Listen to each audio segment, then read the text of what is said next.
Bonjour et bienvenue dans cette nouvelle édition de MaxiTest. Nous nous trouvons aujourd'hui à l'aéroport de Barcelone où nous préparons notre émission de rentrée. En effet, trêve des confiseurs oblige, nous vous livrerons dans cette émission notre sélection de véhicules qui nous auront le plus marqué au cours du second semestre de 2015. De la berline au roadster en passant par les supercars, tout de suite c'est le sommaire de l'émission en images. Dans cette édition de MaxiTest, nous partons à la découverte du Nissan Juke Air, une version explosive de ce crossover compact, de la nouvelle génération du roadster mythique la Mazda MX-5, du surprenant pick-up Mitsubishi L200, de la gamme entièrement renouvelée des SUV Mercedes, et pour terminer, un tour dans le futur au volant de la nouvelle BMW Série 7. Commençons ce palmarès avec une supercar de plus de 600 chevaux que nous avions essayé fin juillet sur le circuit de Silverstone. Il s'agit du Nissan Juke Air 2.0.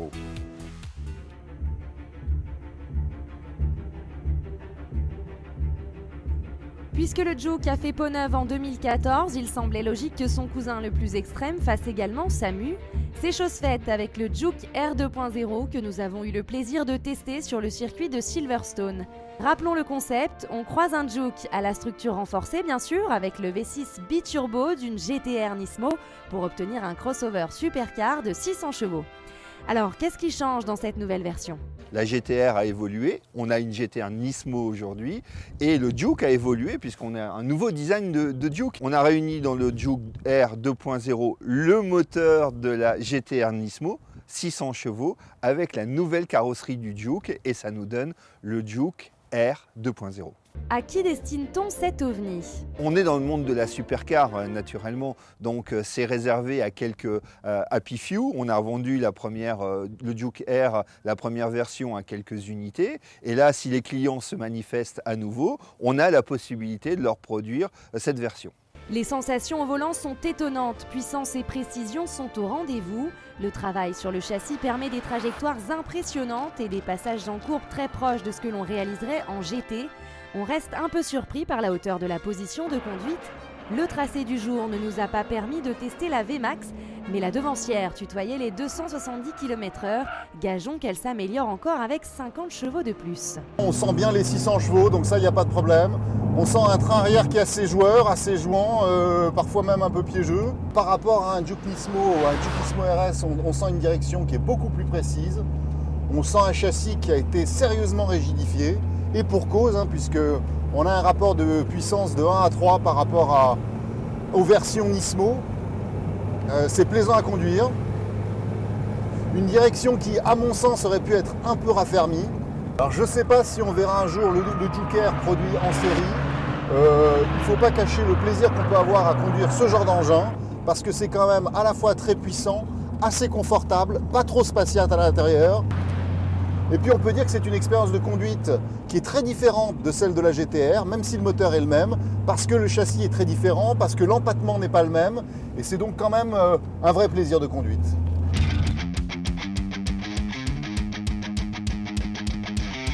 La précédente version s'est vendue à plus de 20 exemplaires. Notons que le Juke Air 2.0 voit son prix inchangé à 450 000 €.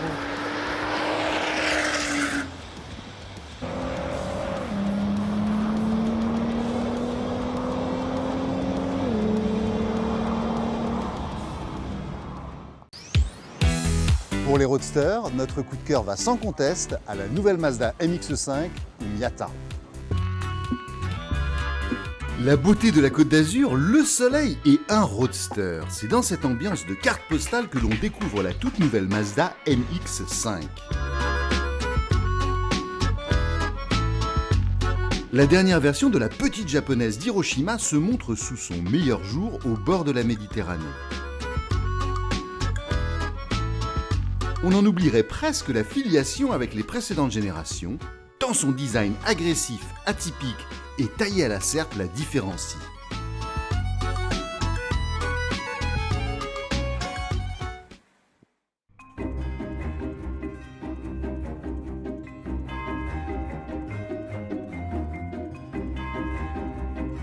Ses petits yeux et l'avant arborent ainsi une identité marquée sans trop en faire. Son profil de squale se termine sur un arrière semblant sortir tout droit d'une manga et la rendra à coup sûr reconnaissable de loin lorsqu'on tentera de la suivre. En s'asseyant à bord, on se retrouve dans une position de conduite de petit roadster exactement comme on l'adore.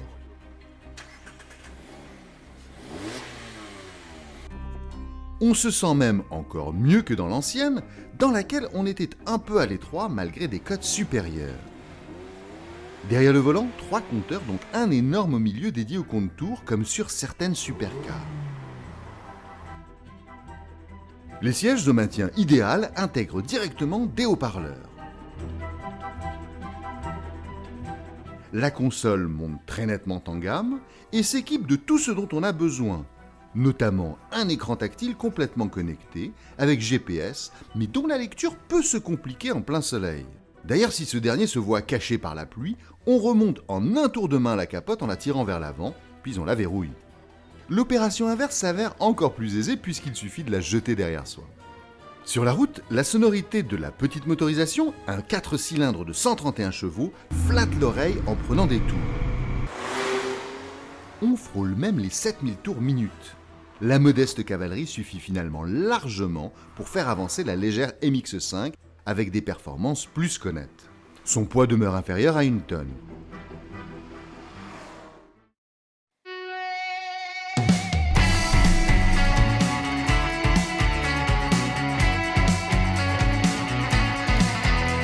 Les sensations sont exceptionnelles avec la tête dehors qui renforce le sentiment de dynamisme.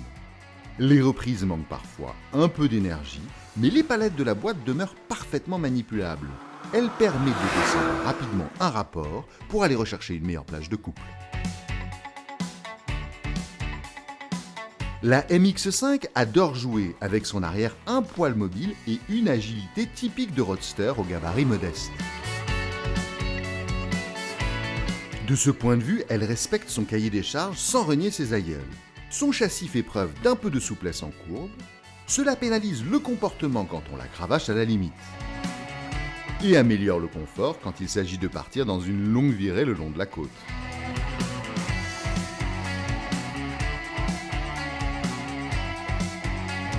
Le dos reste bien ménagé, elle gagne également en polyvalence et devient une compagne quotidienne très agréable pour ceux qui souhaiteraient l'utiliser tous les jours.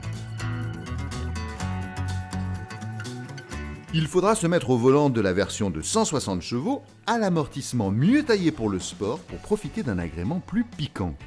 Au rythme de la balade, elle se révèle toujours aussi agréable à mener, lunettes sur le nez, en alignant les bornes jusqu'au soleil couchant. La MX5 se renouvelle donc sans se rater en appliquant parfaitement la recette de ses premiers succès, avec quelques ingrédients très contemporains. Et cela sans devenir fou au moment de signer le bon de commande qui ne réclame que 24 800 € pour commencer à s'amuser. On cherche, il n'y a pas vraiment de concurrence. La porte s'ouvre donc encore une fois sur une carrière pleine de réussite.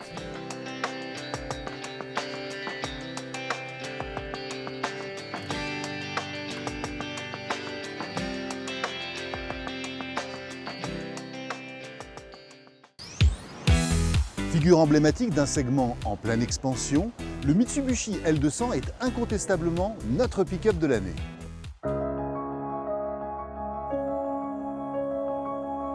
Après 9 ans de bons et loyaux services, le Mitsubishi L200 laisse sa place à une 5e génération entièrement repensée. Nous l'avons mise à l'épreuve des somptueux paysages de la vallée du Tarn, regorgeant de terrains parfaits pour en apprécier les nouveaux points forts qui devraient l'aider à grimper la courbe des ventes de ce segment de spécialistes.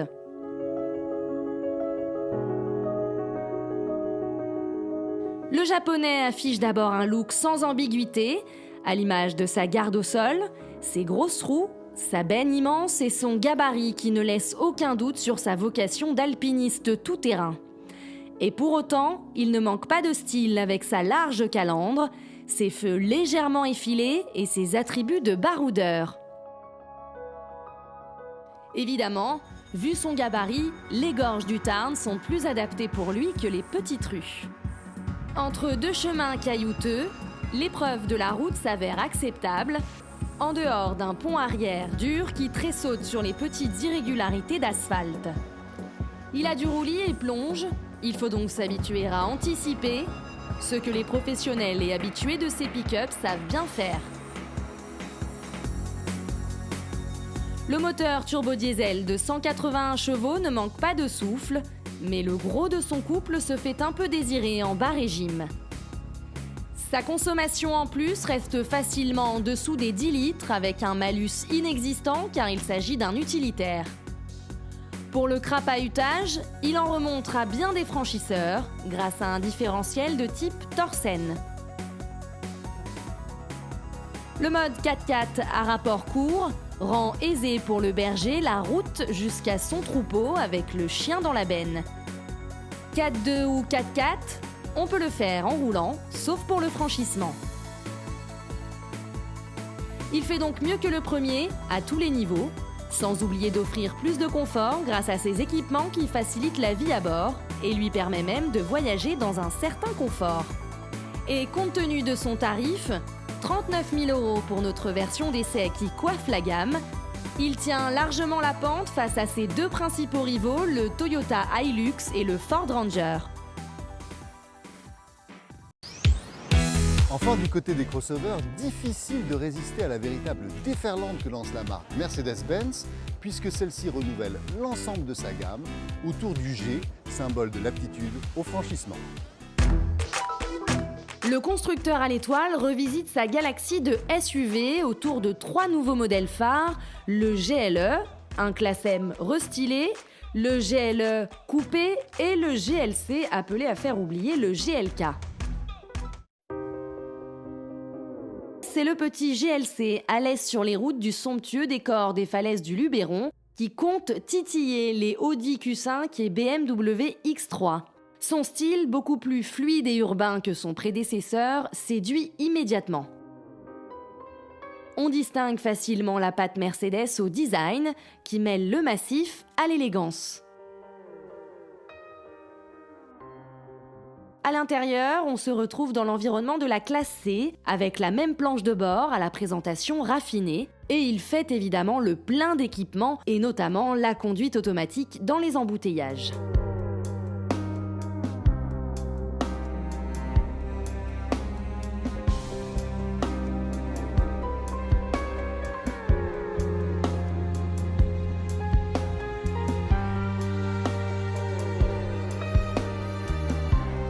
Histoire de mettre tous les occupants à l'aise, il ne faut pas hésiter à opter pour la suspension pneumatique pilotée qui rend lisse tout notre parcours serpentant sur ces routes emblématiques des Alpilles. Elle sait aussi se durcir quand il s'agit d'enchaîner les virages de l'arrière-pays sans l'agilité d'une berline pour autant. Sa direction à l'assistance variable entre confort et sport ou sport plus améliore sensiblement le placement en virage. Elle la rend bien plus dynamique. Ainsi, ce comportement à la carte la révèle agréable à mener quel que soit le type de parcours, ce qui ravira aussi bien le conducteur recherchant le meilleur agrément de conduite que les passagers qui souhaitent se laisser porter en toute quiétude.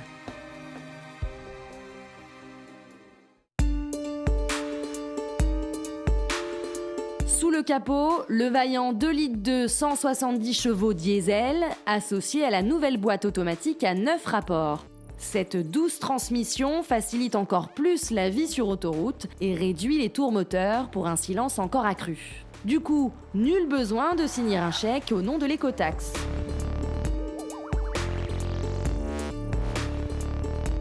Pour affronter la nature, on peut carrément opter pour un pack off-road qui le transforme en meilleur baroudeur de sa catégorie. Boîte courte, garde au sol surélevée et transmission perfectionnée font de lui le SUV compact de luxe le plus polyvalent de son segment. Il s'offre ainsi les armes pour enfin combattre sur tous les terrains ses deux ennemis d'outre-Rhin. Il devient aussi le plus onéreux parmi ses concurrents. Question de standing. Le GLE se refait donc une beauté, change de nom et prend le 12R de la montagne pour une mise en jambe. Les changements visibles, les phares et un petit coup de crayon par-ci par-là qui modernise l'allure. Le voilà ainsi parti pour rivaliser avec ses ultra-modernes concurrents allemands. Dedans, on récupère les équipements dernier cri, un écran plus grand et tout ce qu'il faut pour tranquilliser la conduite et la vie à bord. L'offre s'enrichit d'une version 2 roues motrices, d'une nouvelle boîte automatique à 9 rapports, dont nous avons pu brièvement tester l'efficacité sur un circuit perché dans les Alpes autrichiennes. Justement, le type d'environnement que ses propriétaires lui feront souvent visiter.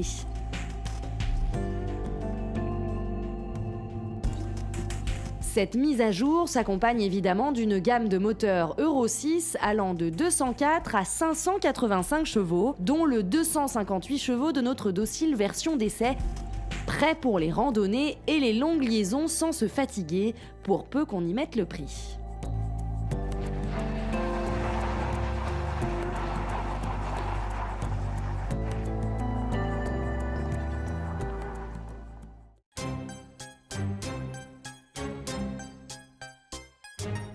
Pour ceux qui préfèrent le calme des étendues d'eau de la vallée, Mercedes dégaine son tout nouveau SUV appelé à combattre le BMW X6, le GLE coupé. Son profil bien plus dynamique, avec son arrière fuyant et son avant massif, font de lui une bête prête à faire vaciller de son piédestal le rival munichois. Pour l'aider, tous les équipements du GLE bien sûr, et une palette de moteurs allant du diesel de 258 chevaux de bonne famille, dont nous avons pris le volant, au méchant V8 AMG de 585 chevaux. Elle est dotée d'excellentes aptitudes routières et le confort y est magistral à son bord. Pour rouler avec style vers son lieu de pique-nique au bord des lacs alpins, notre modèle convaincra à coup sûr les adeptes du genre pour un tarif calqué sur celui de son cher rival.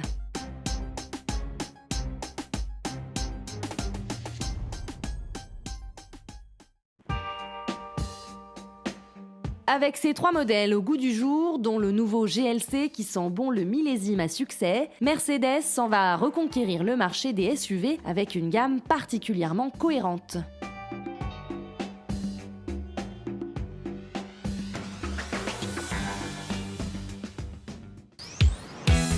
Incontestablement la berline la plus high-tech du moment. Direction la douceur des côtes portugaises pour découvrir la BMW Série 7 nouvelle génération.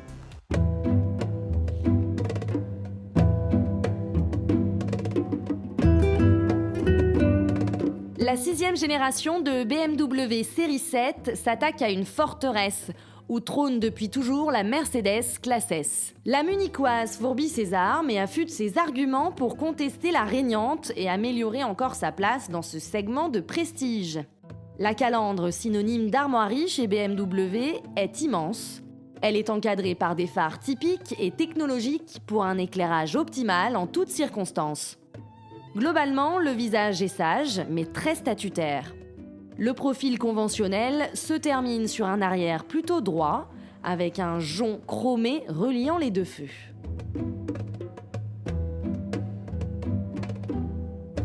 La clé, ou plutôt ce mini-smartphone, affiche le statut et quelques fonctions de la voiture actionnables. La sellerie est superbe, tant par son confort que ses réglages multiples, rien à dire. À l'avant comme à l'arrière, les écrans tactiles et connectés prennent le pouvoir. D'ailleurs, la tablette intégrée dans la coudoir arrière est amovible pour une utilisation à l'extérieur de la voiture. Et peu de chance de voir le chauffeur jalouser son passager tant il baigne dans un environnement de travail agréable. Finition et présentation idéales, on n'en attendait pas moins. Sans oublier toutes les technologies facilitant la vie au volant.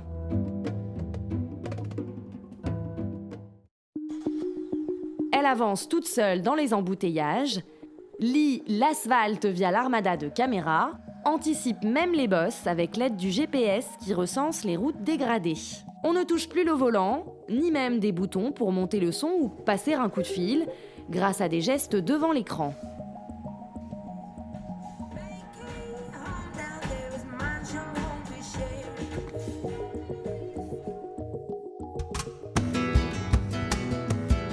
Avec une telle débauche d'équipement, on pourrait penser que la belle pèse son poids et se montre moins agile. Mais c'est en fait l'inverse, puisqu'elle s'avère plus légère. Les routes particulièrement sinueuses entre Lisbonne et Setúbal se révèlent idéales pour juger son comportement. La suspension pilotée, associée à une direction perfectionnée, la rend finalement aussi facile à mener dans les courbes qu'une berline du segment inférieur. Elle gagne sensiblement en dynamisme et perfectionne encore son compromis entre plaisir de conduite et confort de roulement. On distingue à peine le feulement du moteur diesel, discret et pourtant si vigoureux, dans un confort watté supérieur à celui d'un avion. Et quelle que soit la motorisation choisie, sont à la clé les performances et l'efficience énergétique, à l'image de ce bloc au gasoil de 265 chevaux, ne rejetant que 119 grammes de CO2 sans système hybride ultra perfectionné. On pourrait presque vivre en complète autonomie dans la nouvelle série 7. Mais qu'importe, elle sait aussi vous diriger en un geste vers le palace ou le restaurant étoilé le plus proche. Elle ne commet donc aucune faute pour contester la suprématie de la classe S et s'impose aujourd'hui comme la meilleure de son marché à tous les niveaux. Enfin, pour ne rien gâcher, en plus de sa dotation supérieure, elle est moins chère.